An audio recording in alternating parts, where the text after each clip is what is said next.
what ended up happening is not somebody hacking Ethereum and hacking their wallets, but using the system of incentives that were codified in there.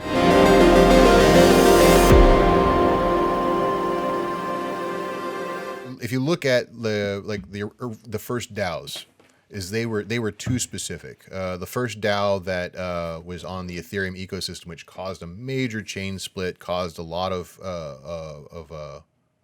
pullback from Ethereum in the early days, almost killed the whole network, was this thing called the DAO.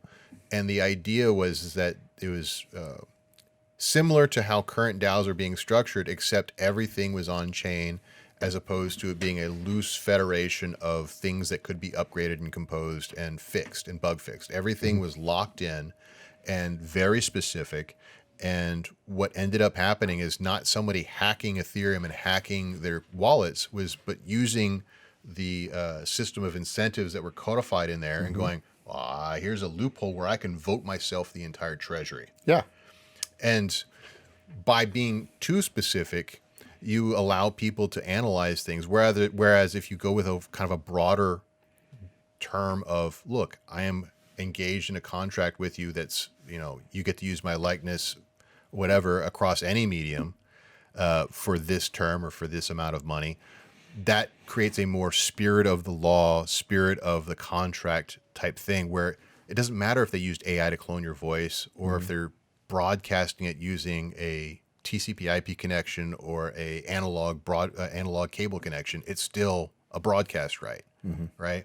It doesn't matter how it's being, disassembled at the network layer. So let's say we keep it general and it covers whatever, instead of making it so specific.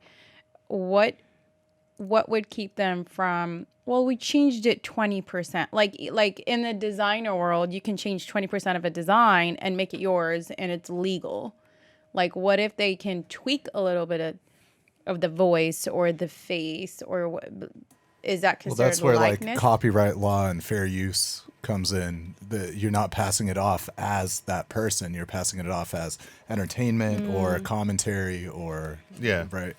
And fair use isn't even clearly defined, and you start to get very intellectual about, is intellectual property even a real thing? But what is a real thing is an agreement between two parties, right? So if I am Scarlett Johansson and you are Netflix, and we have an agreement that generally consists of, you're able to use my likeness and voice and acting ability for this movie and nothing else, then it doesn't matter if that movie is being aired or augmented with AI or aired on a streaming platform or a cable TV platform or whatever. It's for the movie, it's for the agreements. It begins and ends with that movie. Hey, thanks for watching The Merge. We've got a ton more stuff for you to watch on YouTube, on Instagram, on TikTok, everywhere. Check us out.